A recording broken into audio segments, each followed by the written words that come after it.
Hello student, dynamic शिक्षा channel में आपका स्वागत है। आज हम बात करने वाले हैं फिजिक्स के फर्स्ट टॉपिक की।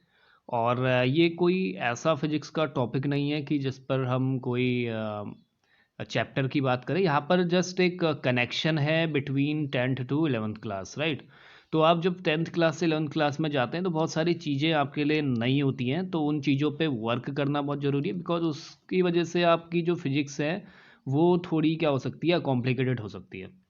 तो कुछ चीज़ें जानने वाली हैं, कौन कौन से ऐसे टॉपिक हैं जो आपको जानने चाहिए और आपको पता होने चाहिए, ठीक है, उनका नॉलेज आपको होना चाहिए। तो आप क्या कर सकते हैं, फिर जाके फिजिक्स के कॉन्सेप्ट को अच्छे से समझ सकते हैं, क्योंकि कुछ मैथमेटिकल टूल्स हमें यूज करने पड़ते हैं जिससे हम फिजिक्स को सही तरीके से समझ सकते हैं।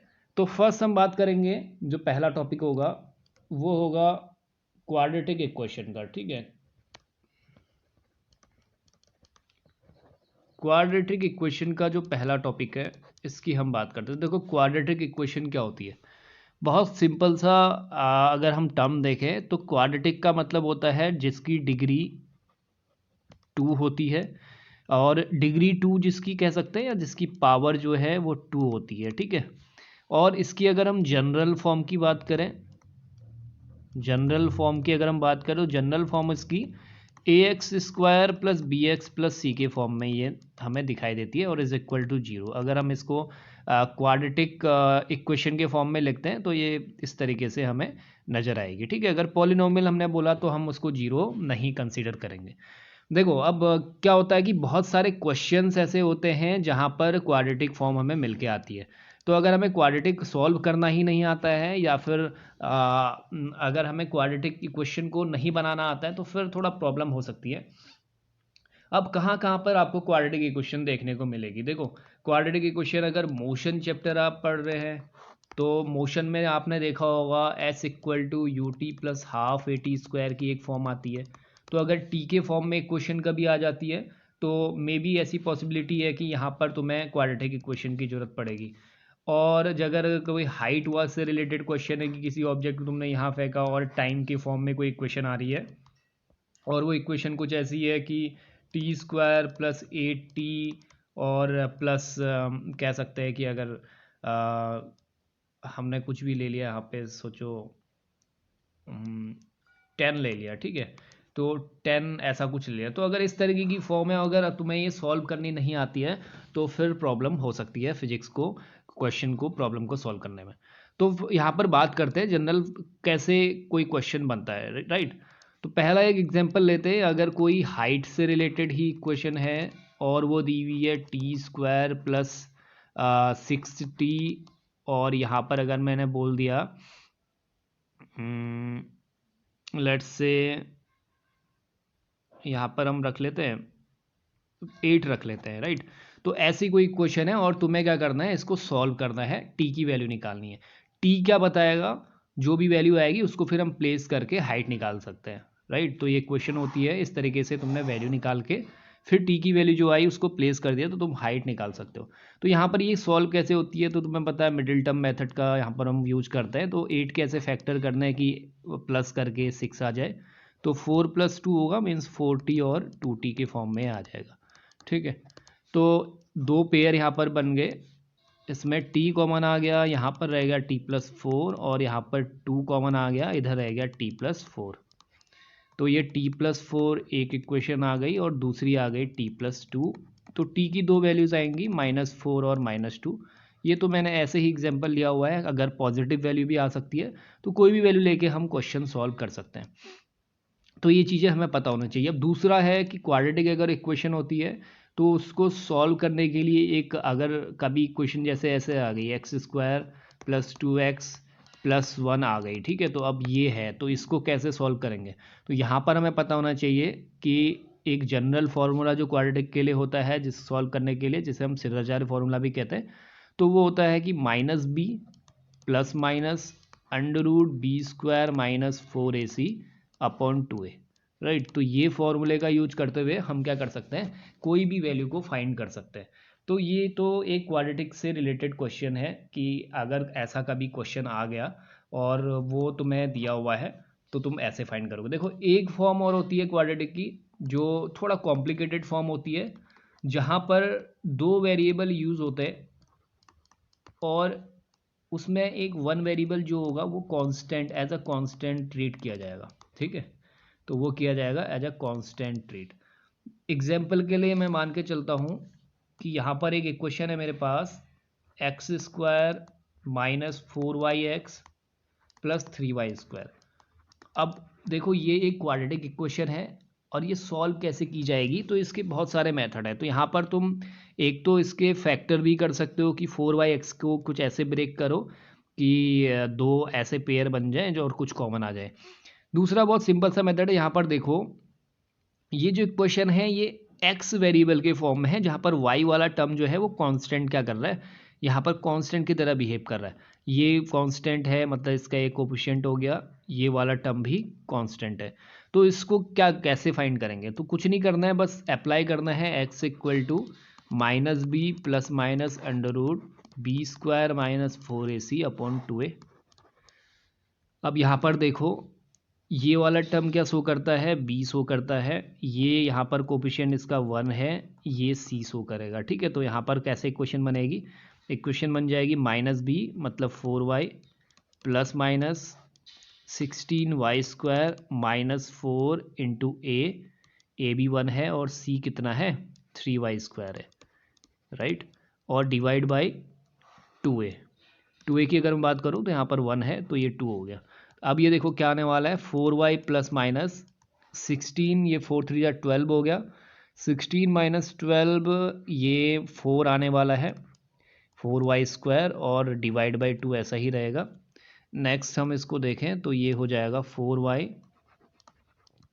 प्लस माइनस ये 2y बन गया बिकॉज यहाँ पर 4y² का अंडर रूट आ गया और डिवाइड बाई 2 है। तो अब देखो दो इक्वेशन यहाँ पर बन गई, एक आ जाएगा प्लस के फॉर्म में तो आ जाएगा 4y प्लस 2y 6y/2, ये आ गया 3y, और दोनों को माइनस किया तो ये आ जाएगा 2y/2 और ये बन गया y। तो ये दो वैल्यूज़ हमें x की देखने को मिल रही हैं। तो कभी कभी ऐसा होता है कि इक्वेशन y के फॉर्म में दो वेरिएबल के फॉर्म में होती है जहाँ पर एक एज अ कांस्टेंट ट्रीट किया जाता है। तो क्वाड्रेटिक में ऐसे कुछ क्वेश्चंस बन सकते हैं, या क्वाड्रेटिक में कभी भी होती हैं। तो ये जो मोशन के फॉर्म में क्वेश्चंस हैं या फिर वेव के फॉर्म में क्वेश्चंस है, तो वहाँ पर कहीं पर भी क्वाड्रेटिक फॉर्म यूज हो सकती है, तो तुम्हें सॉल्व करनी आनी चाहिए। नेक्स्ट टॉपिक पे बात करते हैं। तो नेक्स्ट टॉपिक जो है वो है बाइनोमियल थ्योरम। ठीक है, तो अगर हम बात करें तो बाइनोमियल थ्योरम क्या होता है, तो हम ये कह सकते हैं कि कोई ऐसे स्टेटमेंट, हम इसको कह सकते हैं statement that for any positive integer n, right, the nth power of the sum of two numbers a and b may be expressed as a sum of n+1 term. तो अगर हमारे पास कोई a प्लस बी के power n की कोई form होती है तो हमें से याद रखना जो टोटल टर्म आएंगे वो n+1 आएंगे इसमें। ठीक है, अब इसको थोड़ा सा 10th से के लेवल से लेके चलते हैं कि मतलब हम 10th में हमने क्या चीज़ें पढ़ी थी और ये क्या चीज़ है। देखो हमें अगर पता होता है पॉलिनोमियल, जब भी हमने पढ़ा हो तो पॉलिनोमियल में हम यही कहते हैं कि जो पॉलिनोमियल होते हैं वो लीनियर होते हैं अकॉर्डिंग टू पावर। लीनियर हो गया और क्वाड्रेटिक हो गया, क्यूबिक हो गया, उसके बाद वाई क्वाड्रेटिक के बाद हम बात नहीं करते हैं कि 4 पावर हो गई तो उसके बाद चलो आगे की पावर की हम डिस्कशन नहीं करेंगे। लेकिन अब क्या है कि आपके साथ ऐसे क्वेश्चन से भी आपका फेस टू फेस हो सकता है कि जहाँ पर पावर्स क्या होंगी 100 भी हो सकती है, पावर क्या होंगी नेगेटिव में भी हो सकती है, तो वहाँ पर कैसे चीज़ों को डील करना है। तो एक चीज़ हमें पता होना चाहिए, देखो let's say a plus b का होल स्क्वायर है, तो a प्लस बी के होल स्क्वायर को हम क्या लिखते हैं, a² plus 2ab plus b²। ये तो सभी को पता है। यहाँ पर हमें देख के भी पता चल रहा है कि a² प्लस b² जो a प्लस बी का होल स्क्वायर है इसमें 3 टर्म आ रहे हैं। तो एक चीज़ तो ये प्रूफ होगी कि अगर पावर क्या होती है n होती है तो टोटल टर्म्स कितने आते हैं n+1 आते हैं। तो हमेशा देखो यहाँ पर 2 पावर है तो टर्म कितना आएंगे 3 आएंगे। अब बात करते हैं दूसरे फॉर्मूले की, जैसे a प्लस बी का होल क्यूब है। ठीक है, तो होल क्यूब कितना आने वाला है, होल क्यूब की अगर हम बात करें तो आएगा a³ plus 3a² plus 3ab² plus b³। अब क्या यहाँ पर तुम्हें एक चीज़ पता चल रही है? देखो यहाँ पर फर्स्ट ये वाले टर्म का क्यूब आ रहा है, दूसरे में क्या हो रहा है? दूसरे में ऐसा हो रहा है कि 3 हम ले रहे हैं, मतलब कौन सा नंबर ले रहे हैं हम? 1, इसके बाद 3, फिर 1।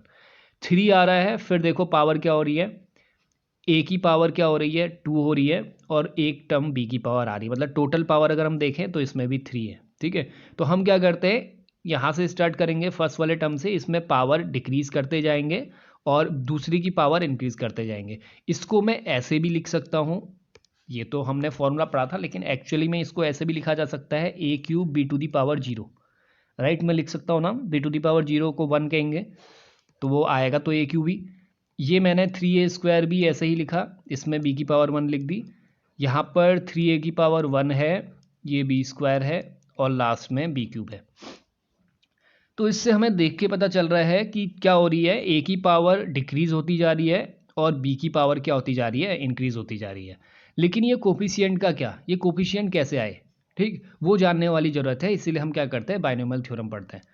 नेक्स्ट अगर मैं उसकी बात करूँ a + b की पावर 4 की, राइट, तो ये कैसा आने वाला है? यहाँ पर a की पावर 4 आएगी। अब पावर्स तो तुम खुद ही बता सकते हो, a³ b आएगा, नेक्स्ट पावर क्या आएगी? a² b² आएगा, फिर क्या होगा? फिर a की पावर क्या हो गई? घटेगी, तो मतलब ab³ आएगा, उसके बाद b³ आएगा। राइट, 4 टर्म है तो कितने, 4 पावर है तो कितने टर्म आ गए? 5 टर्म आ गए, 1 2 3 4 5। अब देखो यहाँ पर 1 ही आने वाला है, इधर वैल्यू आती है 4, इधर वैल्यू आती है 6, इधर वैल्यू आती है 4, और लास्ट में वैल्यू आती है 1। ठीक है, तो ये हमें नंबर्स, ये कुछ पैटर्न होता है, इसको हम जानेंगे निकला कैसे।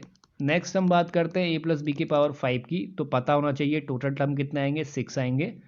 पहले a⁻5 आएगी, मतलब b⁻0 भी कह सकते हैं साथ में। फिर उसके बाद हम क्या कहेंगे, यहाँ पर एक 5 टर्म आता है, 5a⁴ b⁻1।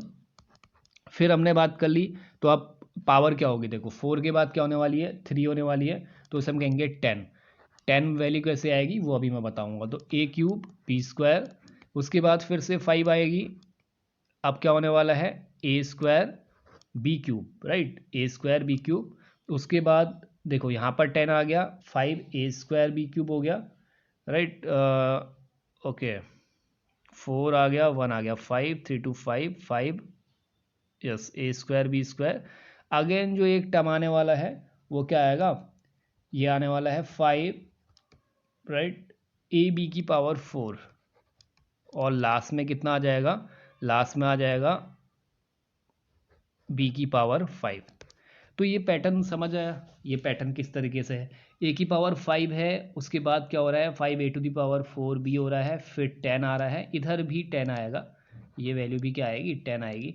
तो इसको लिख लो 10a² b³, फिर 5a की पावर 4, ऐसे। तो अगर तुम्हें 5 तक का टर्म याद करना है तो ये तो एक पैटर्न बन के आ गया, कुछ इस तरीके से पैटर्न बन के आया है कि यहाँ पर 1 हो गया है, फिर 1 और 1 आ रहा है, मतलब 2 टर्म आ गए। ठीक, अगर हम पहले की बात करें ये, तो दूसरे की बात करें तो 1 1 ऐसे आएगा, फिर तीसरे की बात करें तो 1 2 1 आएगा। मीन मतलब ये क्या हो गया? पहले सिंगल पावर थी, और उसके बाद हमने बोला इस तरीके से 2 टर्म निकल के आए, ये तो एक टर्म की बात है, 2 टर्म की बात है, मतलब a + b की पावर 1 हो गई, तो ऐसा ही कुछ आएगा। फिर स्क्वायर में ये आने वाला है। क्यूब में कैसा आएगा? क्यूब में हमें पैटर्न कैसे दिखेगा? 1 3 3 1 दिखेगा। उसके बाद अगर हम बात करेंगे तो 1 4 6 4 1 दिखेगा। और नेक्स्ट में क्या पैटर्न आने वाला है? नेक्स्ट में पैटर्न आएगा 1 5 10 10 5 1। चलो अब बात करते हैं ये चीज़ आई कैसे। तो हमें ये पता होना चाहिए कि ये जो फॉर्म होती है इसे ही हम कहते हैं बाइनोमियल फॉर्म, और जब ये ओपन होती है तो इस तरीके से पैटर्न आता है NC0। अब ये NC0 क्या है? ये होता है कॉम्बिनेशन का फॉर्म, ठीक है, एक होता है परम्यूटेशन, दूसरा होता है कॉम्बिनेशन। तो ये कैसे ओपन होगा? एक तरह से फैक्टोरियल का फॉर्म है, इसको मैं बताऊंगा अभी। NC0 a⁴n, यहाँ पर पावर क्या करेंगे? सबसे हाईएस्ट रखेंगे, b की पावर 0 रखेंगे। फिर आ जाएगा NC1 ए की पावर क्या करनी है, कम करनी है, बी की पावर क्या करनी है, बढ़ानी है। फिर क्या आ जाएगा, NC2 ए की पावर क्या करनी है, फिर से कम करनी है, और बी की पावर क्या करनी है, बढ़ानी है। लास्ट ऐसी चलते जाएगी, ऐसे प्रोसेस चलती जाएगी, और हम ये कहेंगे लास्ट में NCN आएगा, बिकॉज जीरो से स्टार्ट हो रहा है, लास्ट क्या आएगा, एन ही टर्म आएगा, और ए टू दी पावर कितनी हो जाएगी, 0, और बी टू दी पावर कितनी हो जाएगी, n, राइट। तो इस तरीके से हमारा पैटर्न दिखेगा, ठीक है। तो अभी NC0 क्या है, इसको अगर हम ओपन करते हैं, एक फॉर्मूला हमें याद रखना है, NC0 होता है n factorial divide by n minus r factorial, अगर NCR को इसको बात करें, n minus r factorial divide by i factorial. देखो n फैक्टोरियल को कुछ भी नहीं है, अगर मैं n फैक्टोरियल की बात करूं तो n फैक्टोरियल को मैं कह सकता हूं कि ऐसे नंबर्स जो 1 तक लास्ट में क्या हो रहे हैं, कंटिन्यू फैक्टर होते जा रहे हैं, जैसे n, इसके फिर वैल्यू एक कम करेंगे, n-1, n-2, n-3, और लास्ट में n-n वो 0, और वो जाके वो क्या बन जाएगा, 1 बन जाएगा, मतलब लास्ट में 1 की फॉर्म आने वाली है। तो हमेशा याद रखना कि फैक्टोरियल कैसे खुलता है। जैसे अगर मैंने लिखा 3 फैक्टोरियल, तो 3 फैक्टोरियल का मतलब क्या है, इसका मतलब है 3 लिखना है, इसके बाद इसकी जस्ट से एक वैल्यू कम करनी है, n-1 वो 2 हो गया, और फिर 2 के बाद फिर कम करना है 1। तो इसका जो आंसर आने वाला है 3 2 जा 6, और ये आ जाएगा 6। 4 फैक्टोरियल की बात करी तो 4 फैक्टोरियल कैसे बनेगा, 4 आएगा, इंटू 4 में एक वैल्यू कम करो 3, 3 में एक वैल्यू कम करो 2, 2 में एक वैल्यू कम करो 1, तो ये कितना आने वाला है, 6 4 जा 24। तो इस तरीके से फैक्टोरियल के फॉर्म ओपन होते हैं। अब जो हमारा यहाँ पर है NC0, इसमें हम कोई भी ऐसा नंबर रख के इसको सॉल्व कर सकते हैं, ठीक है। तो लेट्स से अब मैं a प्लस बी की पावर 5 को ही ओपन करता हूँ इस फॉर्म से, ठीक है। तो a प्लस बी की पावर 5 को मैंने इस फॉर्मूले से ओपन कर चल रहा हूँ। फॉर्मूला क्या है मेरे पास, फॉर्मूला है NC0 a to the power n, b to the power 0, NC1 a to the power n-1, b to the power 1 आ जाएगा, और ऐसे ही पैटर्न चलते रहेगा, NC2 भी आएगा, और लास्ट में NCN a to the power 0, b to the power n। चलो बात करते हैं इसकी। तो ये कैसे ओपन होने वाला है, ये ओपन होने वाला है n का मीनिंग क्या है, यहाँ पे n का मीनिंग है 5, तो यह आ जाएगा 5C0 a to the power 5, b to the power 0। ये आ गया 5C1 a to the power 5-1 4 हो गया, b की पावर 1 हो गई। फिर हम बात करेंगे 5C2 a to the power 3, b to the power क्या हो जाएगा, 2 हो जाएगा। फिर आ जाएगा 5C3 a to the power 4 नहीं, a टू दी पावर 2, और b टू दी पावर 3 आ गया।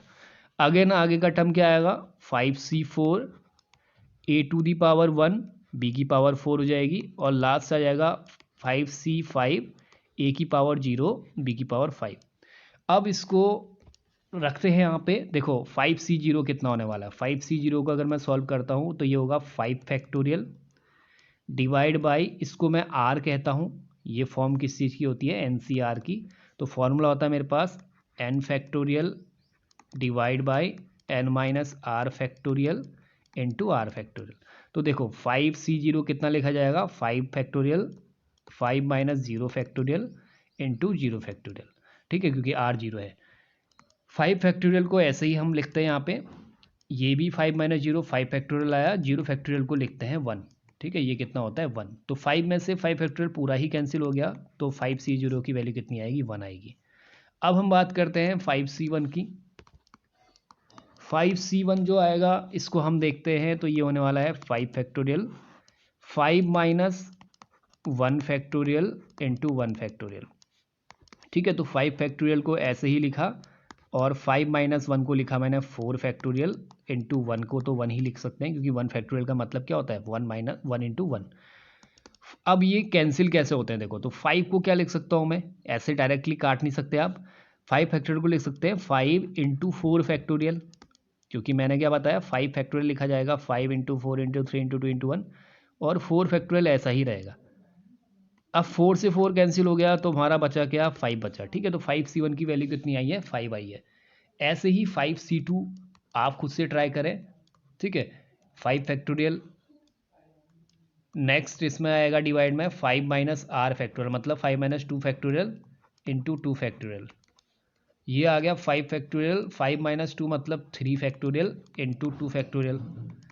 5 फैक्टोरियल को लिखेंगे 5 इंटू 4 इंटू लास्ट कहाँ तक लिखना है, देखो 3 फैक्टोरियल से 3 फैक्टोरियल कट जाएगा ऊपर, तो मैं कहाँ तक इसको ओपन करूँगा, सिर्फ 3 फैक्टोरियल तक, बिकॉज मैं क्या करना चाहूँगा, 3 से 3 फैक्टोरियल कट करना चाहूँगा। 2 फैक्टोरियल को लिखते हैं 2 इंटू 1 मतलब 2 हो गया, तो ये कैंसिल हो गया, 5 4 जा 20 और 20/2 कितना आ जाएगा 10।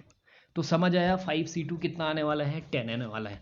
ठीक है, ये चीज़ अगर आप समझ जाओ तो फिर आपको कैसे भी बाइनोमियल के क्वेश्चन हैं वो ऐसे रॉन्ग नहीं होंगे। तो 5C3 की बात करते हैं, इसमें भी वही एन पैटर्न आने वाला है, 5 फैक्टोरियल, 5 माइनस 3 आ जाएगा 2 फैक्टोरियल और इंटू होता है आर, आर कितना है यहाँ पे 3 फैक्टोरियल। तो देखो 5 को मैंने लिखा 5 into 4 into 3 factorial divide by 2 factorial मतलब 2 इंटू 1 2 ही हो गया, और ये 3 फैक्टोरियल से कैंसिल हो जाएगा। आंसर कितना आने वाला है, वापस से 10 आने वाला है। 5C4 की मैं बात कर रहा हूँ, तो देखो 5 फैक्टोरियल, 5 माइनस 4 आ गया कितना, देखो 1 फैक्टोरियल और ये आ गया 4 फैक्टोरियल। फिर से मैं इसको ओपन करूँगा, 5 into 4 factorial divide by 4 factorial, value कितनी आ गई 5 आ गई। लास्ट अब देखते हैं 5C5 बिकॉज यही है लास्ट टर्म, इसमें लिखेंगे 5 फैक्टोरियल, 5 माइनस 5 हो जाएगा 0 फैक्टोरियल और ये हो जाएगा आर फैक्टोरियल मीन्स 5 फैक्टोरियल, तो ये कैंसिल हुआ, 0 फैक्टोरियल 1 होता है तो आ गया 1। अब देखो यहाँ से कंपेयर करो चीज़ों को, अगर आप देखते हो 5C1 फैक्टोरियल, 5C0 देखते हैं पहले, 5C0 फैक्टोरियल, तो इसकी वैल्यू को कंपेयर करो, देखो 5/5 फैक्टोरियल इंटू 1, और यहाँ अगर देखते हैं 5C5 तो 5 factorial upon 5 factorial into 0 factorial means 1, तो आया आंसर कितना है सेम। मतलब ये याद रखना कि ये वाला टर्म, राइट, ये वाला टर्म और ये वाले टर्म की वैल्यू सेम आती है।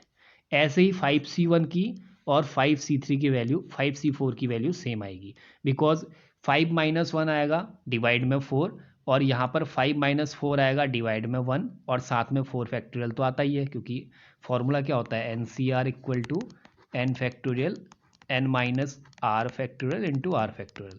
तो n minus r means 5 minus 1 करेंगे तो यहाँ पर 4 आएगा और साथ में 1 फैक्टोरियल, आर का मतलब क्या होता है, ये वैल्यू होती है ये वाली, तो 1 फैक्टोरियल।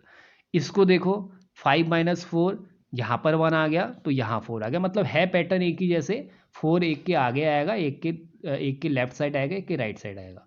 ऐसे ही 5C2 वाला और यहाँ पर 5C3 वाला, राइट, ये दोनों क्या होंगे सेम पैटर्न देंगे। तो हमें दिख भी रहा है, अगर हम 5C0 को देखें और 5C0 के साथ हम लास्ट वाला टर्म देखें तो सेम आ रहा है। ऐसे ही 5C4 को देखें और इधर 5C1 को देखें तो सेम आ रहा है। 5C2 को देखें और 5C3 को देखें वो सेम आएगा। तो लास्ट हमें पैटर्न क्या मिल गया, अब हम वैल्यू रखते हैं किस इक्वेशन में, इस इक्वेशन में हम वैल्यू रखते हैं। देखो 5C0 है, इसको कह सकते हैं, तो ये बन गया है 1, तो हमारा जो लास्ट आंसर आने वाला है वो आने वाला है 1 a की पावर 5, उसके बाद 10 a की पावर 4b, फिर उसके बाद वापस से 10 a की पावर 3, राइट, b की पावर 2, नो यहाँ पर तो 5 आ रहा था ना, इधर 5 आ रहा था तो इसको 5 लिखते हैं। फिर इसके बाद आएगा अगेन 10 आ रहा था, a की पावर 2 b की पावर 3, फिर आ रहा था 5 a की पावर 1 b की पावर 4 और लास्ट में आ गया 1 b की पावर 5, राइट। तो इस तरीके से कोई भी पैटर्न बन सकता है, मतलब ये तो सीखने के लिए है कि कैसे क्वेश्चंस तुम्हारे बन सकते हैं।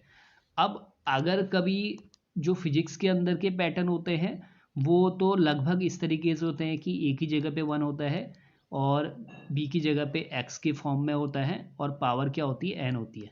तो तुम्हें याद रखना है ये फैक्टोरियल, बस तुम्हें फैक्टोरियल अगर सॉल्व करना आ गया तो डायरेक्टली तुम ऐसे कह सकते हो, देखो यहाँ पर क्या बनने वाला है NC0, राइट, 1, क्योंकि 1 की पावर n लिखेंगे 1 ही आएगा।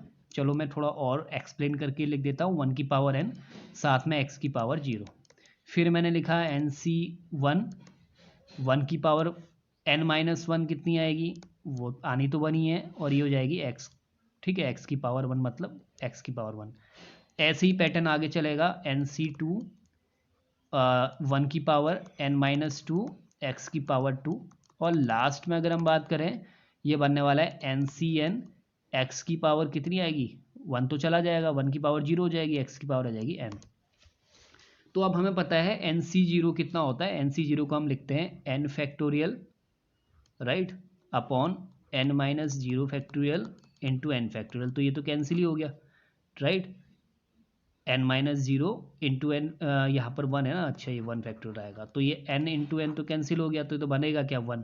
तो याद रखना ये पैटर्न क्या बनता है, यहाँ पर आता है हमेशा टर्म 1, उसके बाद NC1 को लिखा जाता है n factorial upon n-1 factorial into 1 factorial, और ये आ जाएगा x। उसके बाद हम लिखेंगे इसको n फैक्टोरियल n-2 फैक्टोरियल, साथ में आ गया 2 फैक्टोरियल, ठीक है। तो ऐसे, और ये पावर आ जाएगी 2।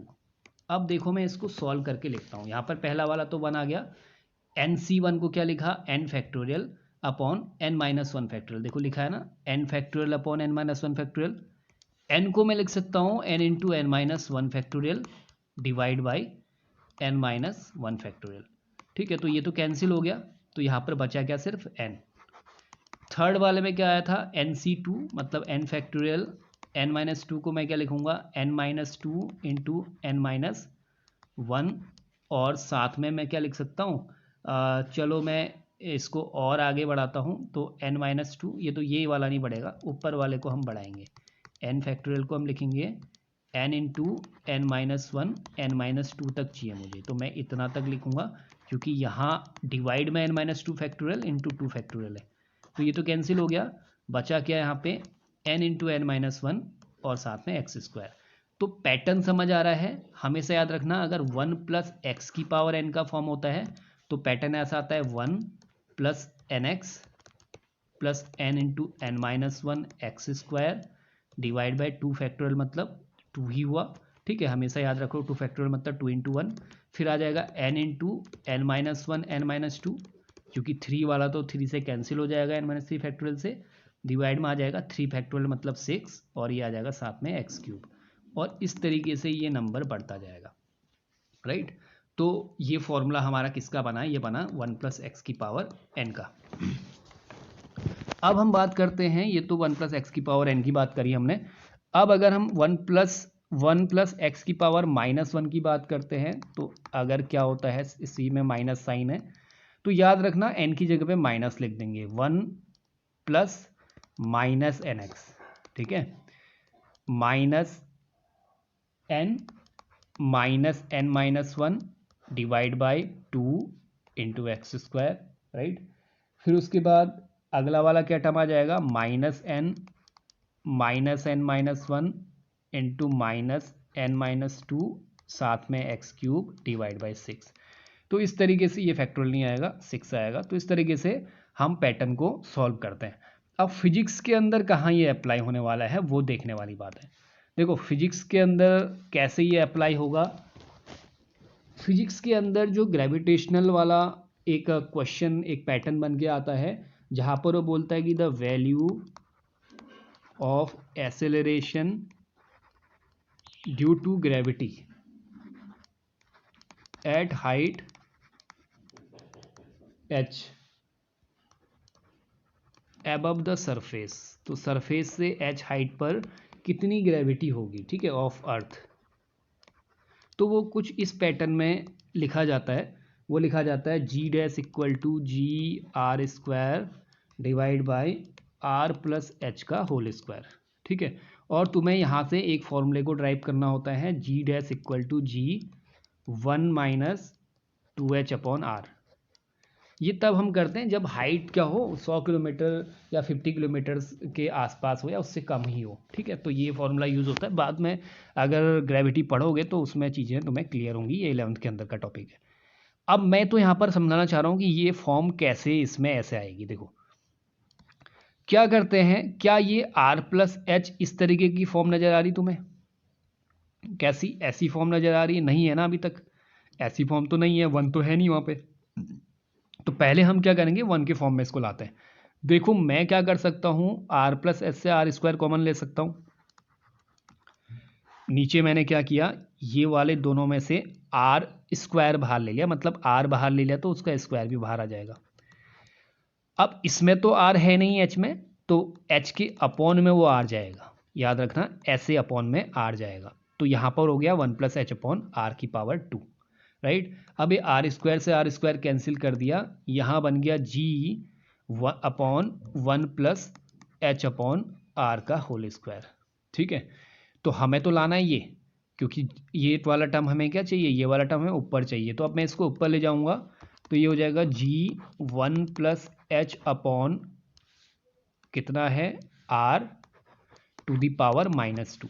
अब हम अप्लाई करेंगे कौन सा फॉर्मूला, 1 + x की पावर -n वाला, इसे कहते हैं 1 - nx, मतलब माइनस रख देंगे, plus -n into -n-1 upon 2x²। और यहाँ पर हमेशा याद रखना कि जो आर स्क्वायर की वैल्यू है, मतलब किसकी वैल्यू, जो ये h की वैल्यू है, ये r की वैल्यू जो होगी वो बहुत छोटी हो जाएगी। अगर बढ़ते जाएंगे तो वैल्यू को हम इग्नोर करेंगे, बड़ी वैल्यूज़ को, तो हम बस 2 वैल्यू तक ही इसको क्या करेंगे, कंसीडर करेंगे। तो चलो इस वैल्यू इससे ओपन करते हैं। तो देखो 1 - 1 + h upon r to the power -2 कैसे ओपन होगा, 1 बिल्कुल आ गया। n की जगह पे क्या है, -2 है तो रख दिया मैंने, मतलब ये तो प्लस था, इसको यहाँ ऐसे माइनस में रख दो। तो ये हो गया 1 - 2x, x की जगह पे क्या है, h अपॉन आर, तो -1 - 2h अपॉन आर। फिर यहाँ पर आ जाएगा -2 - 1 -3 divide by 2h upon r का होल स्क्वायर। अब जितनी बड़ी पावर स्क्वायर होती जाएगी तो उतनी वैल्यू कम होती जाएगी, ठीक है। तो हम इस वाले टर्म को तो इग्नोर करते हैं, तो हमारा रिजल्ट कितना आता है, 1 - 2h अपॉन आर। तो अब मैं अगर इसको यहाँ प्लेस कर दूँ तो मेरा आंसर कितना आ रहा है, सेम आ रहा है 1 - 2h अपॉन आर। तो इस तरीके से हम क्या कर सकते हैं, ऐसे बाइनोमियल वाले टर्म्स को प्रूफ कर सकते हैं। मतलब बाइनोमियल कैसे प्रूफ करना होता है, तो ये वाले प्रोसेस के अंदर हम देखते हैं।